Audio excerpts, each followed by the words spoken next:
Sam, these days, a lot of companies are focused on minimizing effort, automation. If they read my book, Friction, that's what they should be doing, I guess. But you point out that visible effort is sometimes a sort of a customer benefit. Explain that. Yeah, so as you say, there's an attractiveness of efficiency and the work of technology to help us remove somewhat the customer from a service interaction could be seen as an attractive thing. But what Professor Ryan Broel, Michael Norton found that actually by helping people to see the labour, what a term known as operational transparency, or they explore a concept known as the labour illusion, can help reinforce perceptions of value and perceptions of trust.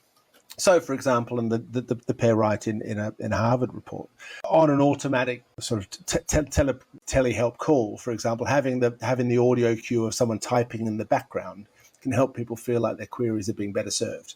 Having an electronic ATM that visibly shows your money being counted, rather than just sort of popping out with the cash, can help people feel more trusting of the service.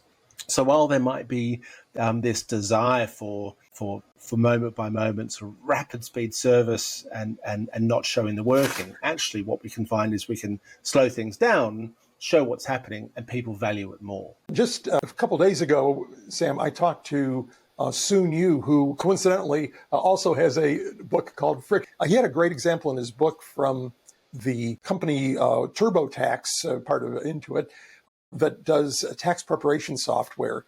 And I think in my book, I mentioned them as a friction reducer because, at least in the United States, the process for completing your tax return for even normal people is so confusing and difficult that 90% of the people either resort to using a professional tax preparer or some kind of software. Yeah.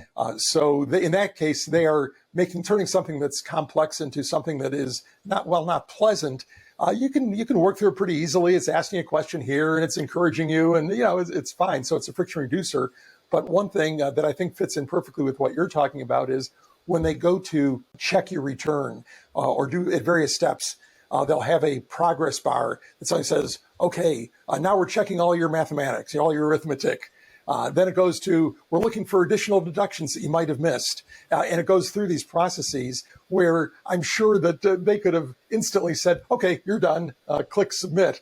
But instead, they add value or add apparent value with those steps. So I think that makes sense. And that's distinct, though, from actually adding or having friction that affects the customer, frustrates the customer, confuses the customer. But when you can show that you're working hard, and one other example came to mind too just now, in Texas, which is one of the biggest U.S. states in terms of both geography and population, we have a supermarket chain called H-E-B, which does a lot of wonderful things from a customer service standpoint. People love them. They're very highly ranked in national customer service rankings.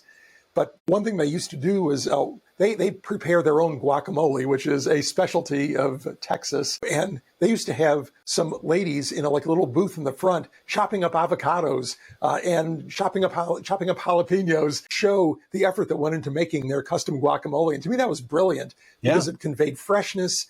It conveyed the effort.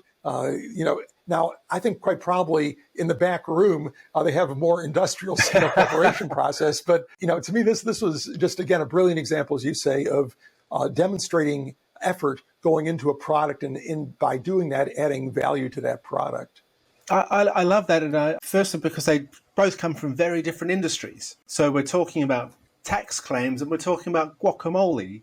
But we're aligned. We're aligned on the fact that they're both embracing operational transparency. I write in the book about Monteith's, the famous New Zealand cider, and similarly, rather than fresh guacamole, their challenge was reinforcing the claim of freshly picked apples and pears for their cider.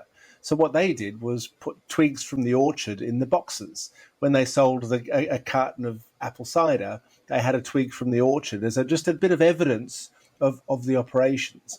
And that's, I think you've touched on it there, that we can find really disparate worlds that the language in the book convergently evolved on the same solution. And that same solution is operational transparency, whether it's guacamole, whether it's a progress line on a tax claim, whether it's kayak travel website that tells you all the different airlines that it's checking rather than just automatically giving you the right solution. We can see it across industry, and that's really exciting and certainly creatively liberating.